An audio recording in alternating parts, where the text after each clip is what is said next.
know you all have questions, but let's give everyone time to ask some questions. So be short in your questions. Okay, who wants to start first? Can I have some tea? Lee? Is that a question? Yes. When they're doing the question answer, who are you, and then people are answering, do some of them already know? Okay, I know, for example, if I say I am Lynn, I am a teacher, but that's not really who I am. And that's just who you are in the world of form. Yes. So, really, actually, my question is, how is this process of who am I for 3 days, breaking away and stripping away all the belief in form to where there's just beingness? Yeah. How does that actually work? Okay. And does it work with everyone, or is there some people that just...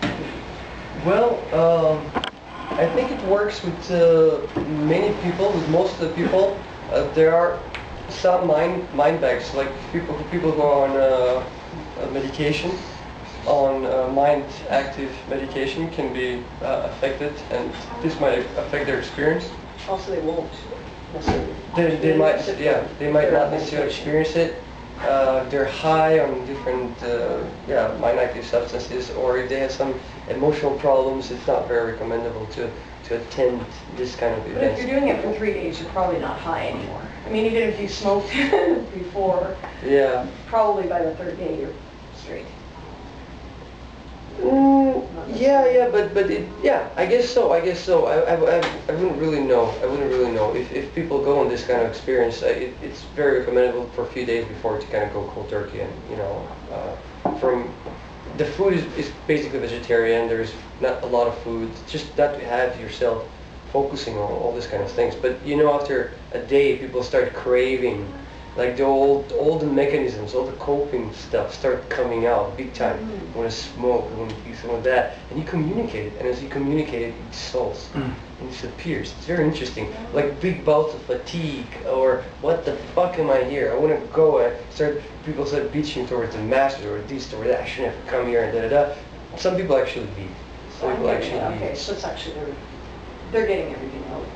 Kind of it like comes naturally. You don't force it. So you don't force anything. And you see, if you know who you are, you wouldn't come, right?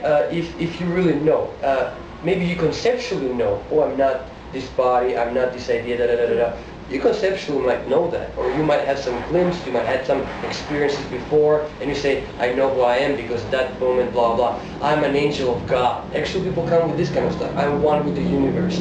I have universal consciousness. I am. Now, all these are identifications. You're not an angel of God. You're not a spiritual being. You're not spiritual being. All of these things are identifications. Do people respond to that sort of claims in the process? You just communicate. Knock each other down as well as Sure. in the process. If someone like you're communicating with a person who has a huge ego and making these claims of being an angel of God, did people actually respond saying, Yeah. You hear that? Yeah. I'm like people, especially people who had some spiritual experiences, and they're kind of into their own world, and people start talking this weird stuff, or some people start chanting mantras, or they go somewhere, they start entering some state to prepare better, blah blah. You see, all these things are coping stuff. You just go with the heart of a lion and nail it until it's just great. But the good thing is that before it was 3 days of just it was actually 2 weeks of nailing. It became 3 days and then only 30%, and everybody go home.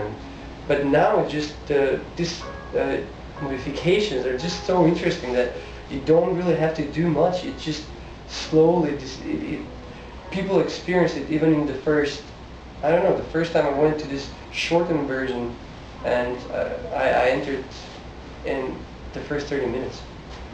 There's this group atmosphere, people start disidentifying, and it's just almost like a move from I to no I.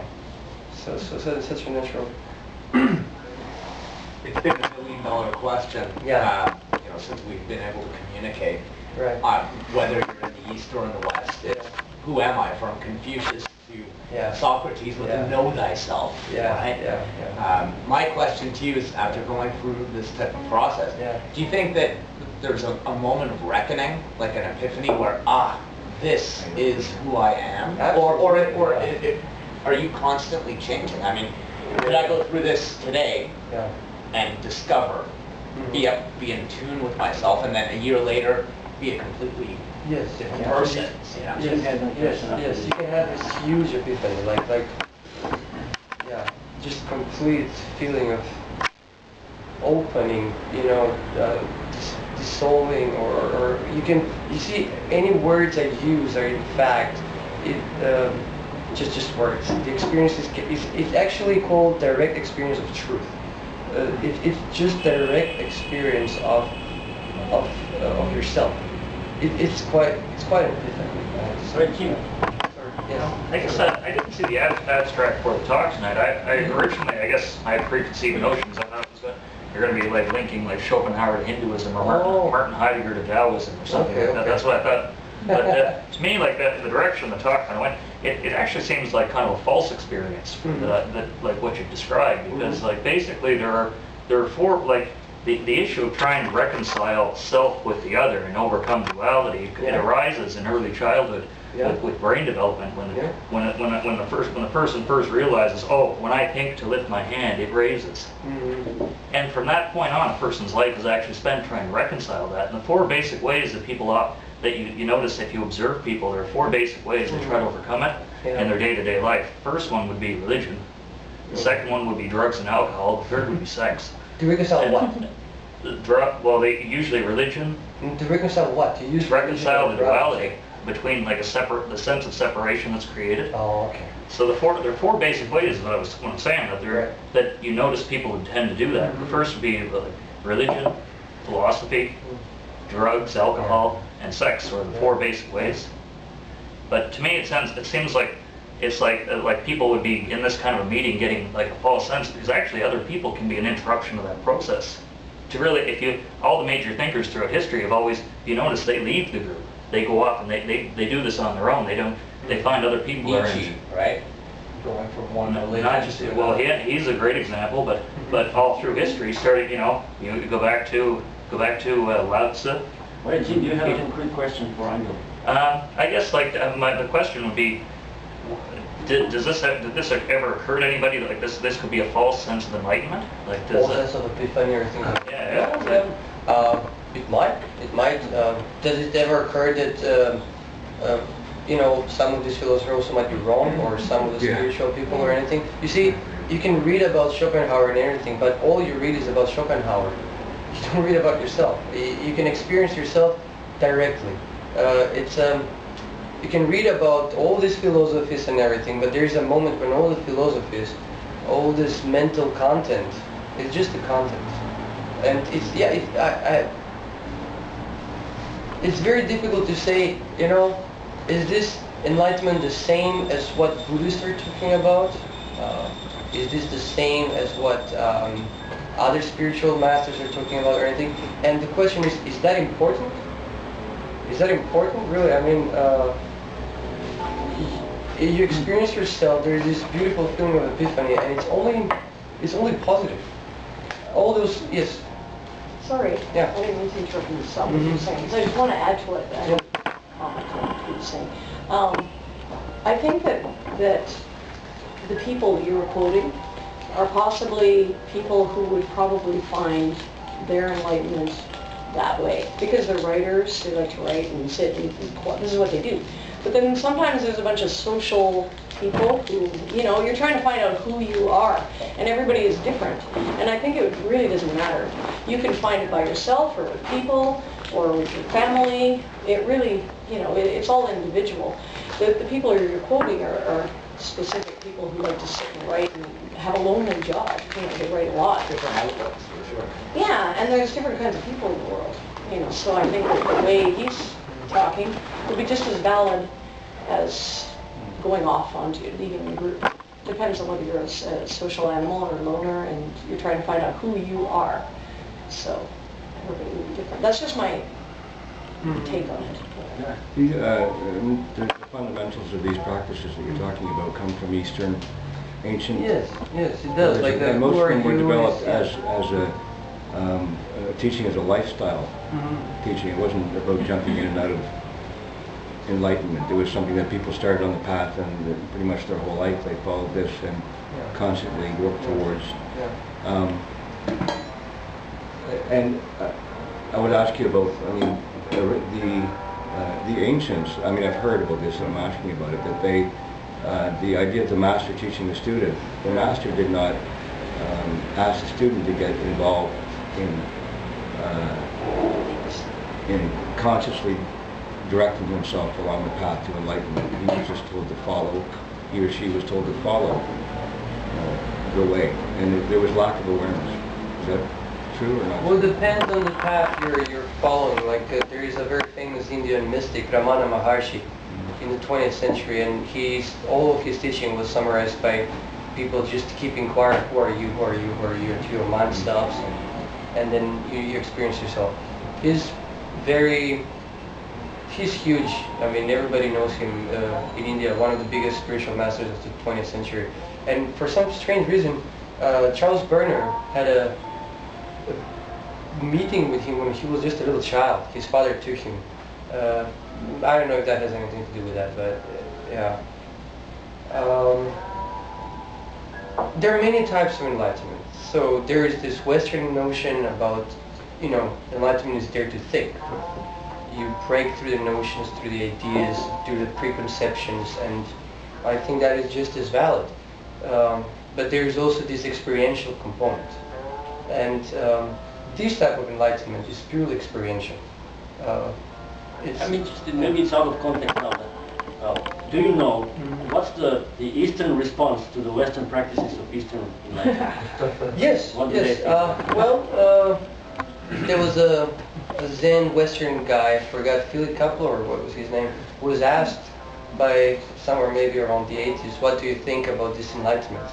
And he said these enlightenments are of no value because they're just short, instant experiences and things like that.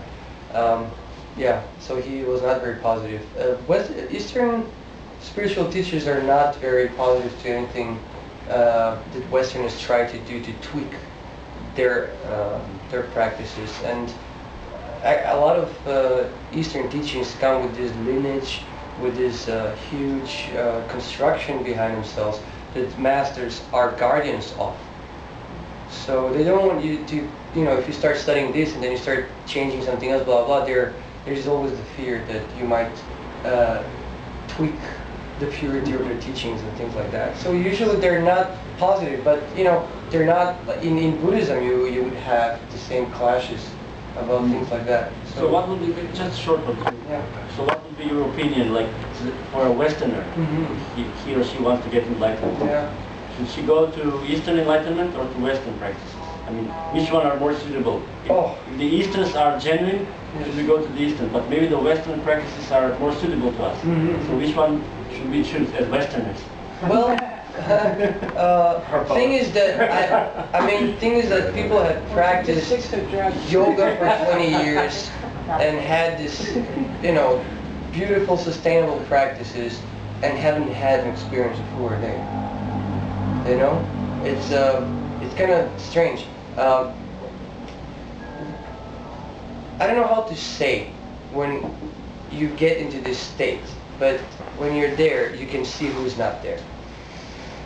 It's very strange to explain. The question about it, in terms of like Westerners, when we try to conceptualize enlightenment, we think of the head, the first place, right? The mind. As an education, as a thinking process. And then not even beyond that. We can't imagine that it happens in our foot or in our hand, but actually, like through martial arts, there is similar concepts of enlightenment, which happen nothing to do. It's through the mind, but it's the body where the actualization of enlightenment occurs, where there's the understanding that the oneness with the body and the movement, which is different from, I guess, the idea of... Right. Well, I would say that as you discharge a lot of content, a lot of emotional, mental content, you just descend in your body more naturally. Almost as if all this conceptual mind stands between you and inhabiting your body. Well, so just as you discharge all those things, you do actually feel your body. And it's kind of strange. Maybe on the second day people might feel like already, oh, I can't sit in this and da da da. But the third day, when the energy really start increasing, when people start breaking through that wall, and like everybody starts sitting straight, and everybody start communicating with a more clear voice, and like Slavinsky, he calls that the Zen smell. The first time he attended the first intensive, he didn't have any experience, but from the whole group, only one person had this experience, and he said you could feel it, that you're sitting next to him, and there's this smell of Zen, this smell of presence, of beingness.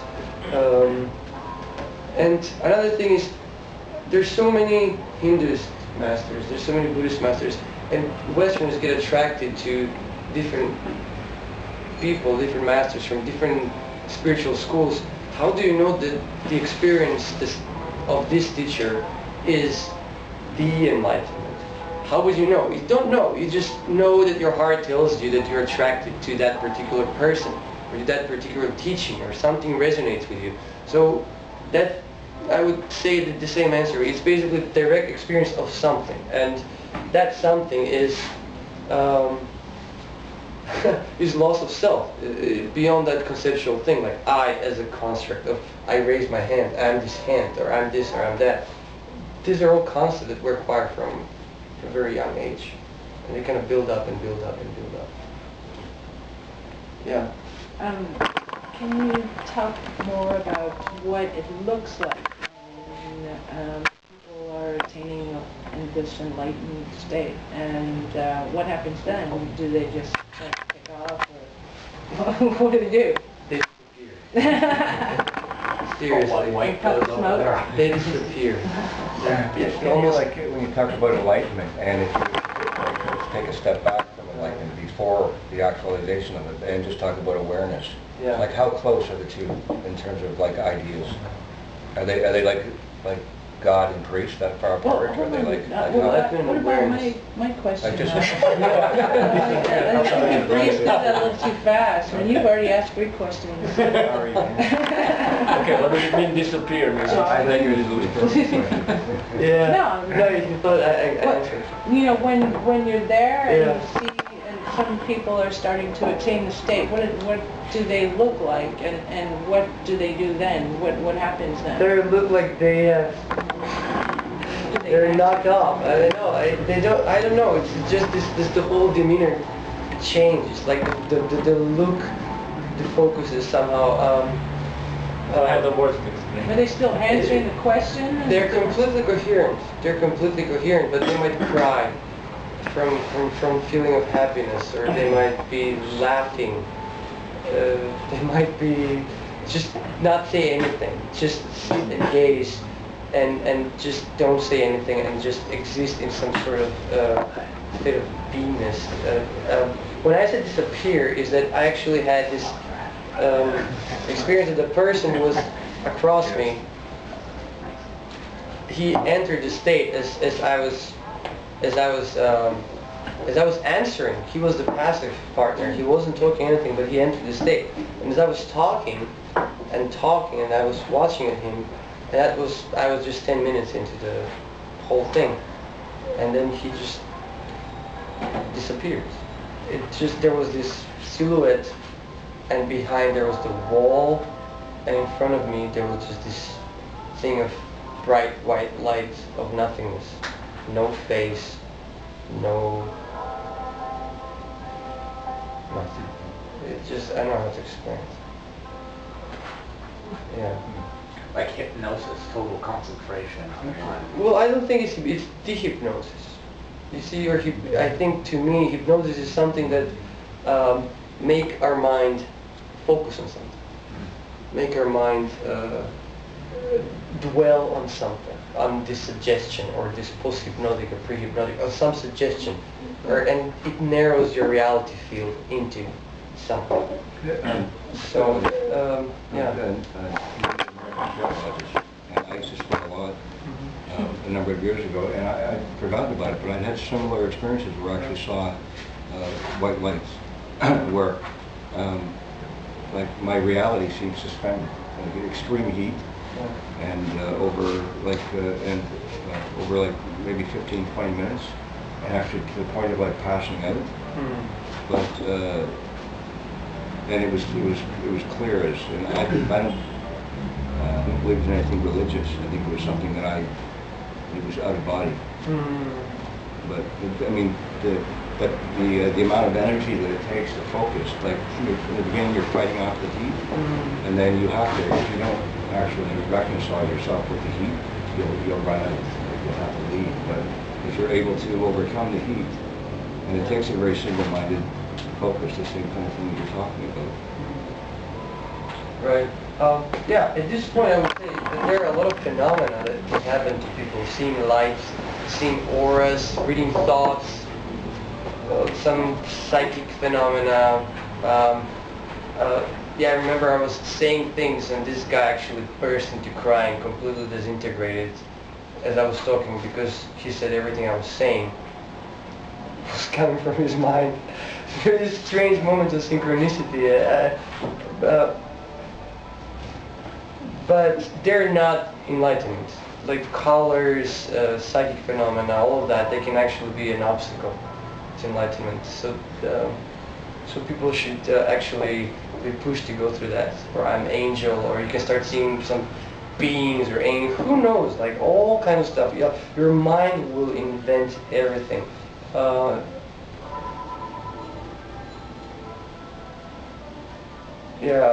Fear of death, fear that you're gonna die, or that you're gonna get crazy, that that you're gonna leave your body, all kinds of stuff. So yeah, I mean, enlightenment it's a very loaded word. So right now, like he changed the name to Gnostic Intensive, like an experience of gnosis, of knowledge. Gnosis just means knowledge, experience of a certain knowledge, and that's it. Or direct experience of your truth. Because it's always your truth. Agnostic? Gnostic. Agnostic? The G is silent. Keep the distance, right? You're agnostic. And you keep the... Gnostic is when you experience something directly, and it becomes part of your body of knowledge, or experience. Yeah. Any more questions? So does the teacher have like centers, or is it like, how often does he run programs? He's dead.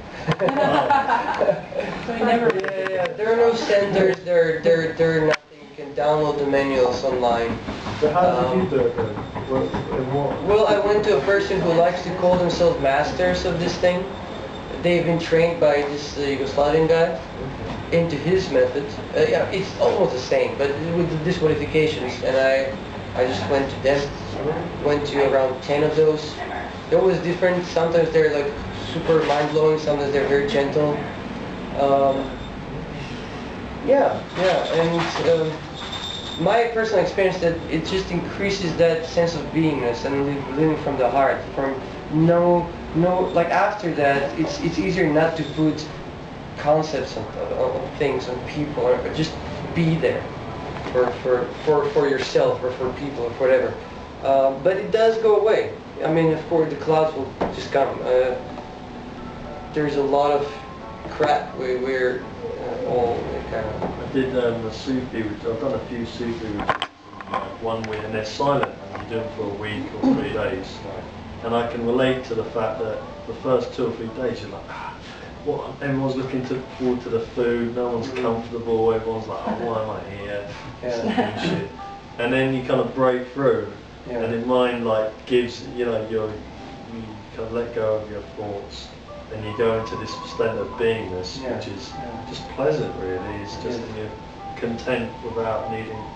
And before what was the food was the really important thing. Now you're like, oh, I can't really be bothered to eat much really. Just like... Yeah, I think people can experience this in Vipassana retreats and all kinds of events. I mean, just sitting gazing at the sun or the stars or the snow or the flower or anything. In fact, the very interesting thing is that as this modification was going on and the time got shorter and shorter for people to experience this phenomenon, let's go with phenomena. We don't have to go to enlightenment, just phenomena of loss of self.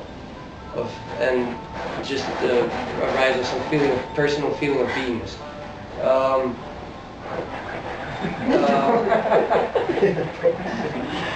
Almost.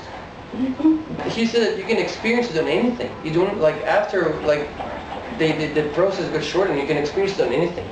On a mantra, or in a sound, or whatever, like some martial artist guy who was practicing Aikido for many years, he wanted to work on what is Aikido. So he worked on that. He would examine what is Aikido, what is Aikido, what is Aikido, and just keep doing that until he just experienced that Aikido is just a conceptual thing, and it's empty of meaning and things like that. Okay, I think Just persevering. yeah, I think it's time to finish. We have limited time, so just to remind you, next Sunday we have a speech on what is the Federal Reserve and why we should protest against and abolish it. Yeah.